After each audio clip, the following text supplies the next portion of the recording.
ये कहानी है दो दोस्तों की और उनकी दोस्ती की शुरुआत हुई थी अभी कुछ दिन पहले हॉस्पिटल के कमरे से, जहां पर वो दोनों एडमिट थे।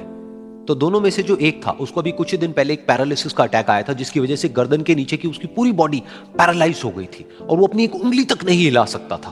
और पूरे दिन जो भी नर्स उसके पास में आती वो उसको एक ही बात कहता कि मुझे कोई ऐसा इंजेक्शन दे दो जिससे कि मैं मर जाऊं, अब मैं और जीना नहीं चाहता, ऐसी जिंदगी का मैं क्या करूंगा।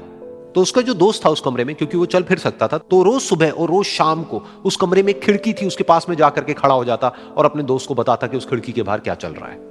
बिल्कुल नीला आसमान है, सफेद बादल है, हल्की हल्की हवा चल रही है और कुछ पंछी उड़ रहे हैं। एक बहुत ही सुंदर बीच है जहां पर कुछ बच्चे मिट्टी के घरौंदे बना रहे हैं। कुछ लोग हैं जो वहां पर बैठे हुए बस समुद्र की लहरों को देख रहे हैं। कुछ लोग जॉगिंग कर रहे हैं, कोई एक्सरसाइज कर रहा है, कोई पतंग उड़ा रहा है। वहां पर एक आइसक्रीम की स्टॉल है जहां पर कुछ लोग आकर के आइसक्रीम खा रहे हैं। और सनसेट के टाइम पे जो पानी है वो पूरा गोल्डन हो जाता है और चमकने लगता है। तो शुरू में तो जब उसने वो सब बताना शुरू किया तो उसके दोस्त के ऊपर ज्यादा असर नहीं हुआ, लेकिन धीरे धीरे उसके अंदर जीने की चाह जागने लगी। अब वो सुबह का इंतजार करने लगा कि जल्दी से सुबह हो और मेरा दोस्त मुझे बताए कि आज यहां पर क्या हो रहा है। कुछ दिन तक ऐसे ही चलता रहा। फिर एक दिन जब वो सुबह उठा तो उसने देखा कि सामने वाला बेड खाली है। फिर उसने नर्स को बुलाया और उससे पूछा कि क्या वो डिस्चार्ज हो गया है। तो नर्स ने कहा कि आपको तो उन्होंने बताया होगा, उनके पास कुछ ही दिन बाकी थे और कल रात को ही उनकी डेथ हो गई है।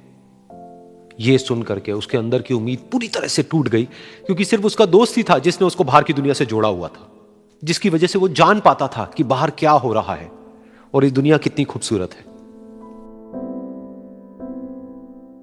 तो कुछ दिन तक तो वो रोता रहा और उसने जीने की चाह छोड़ दी। लेकिन दूसरी ही तरफ से उसके अंदर कहीं ना कहीं एक नई चाह पैदा हुई कि काश मरने से पहले एक बार मैं खुद अपनी आंखों से देखूं इस खिड़की के बाहर कि दुनिया कैसी है। जैसे जैसे उसकी ये चाह बढ़ने लगी, उसको अपने अंदर एक अजीब सी एनर्जी महसूस होने लगी।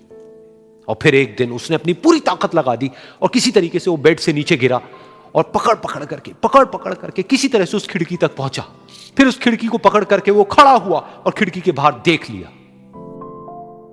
लेकिन खिड़की के बाहर देखते ही वो गुस्से से भर गया। उसने जोर से नर्स को आवाज लगाई और जैसे ही नर्स आई उसने नर्स से पूछा, ये तुमने क्या किया, ये खिड़की के बाहर काली दीवार क्यों खड़ी कर दी।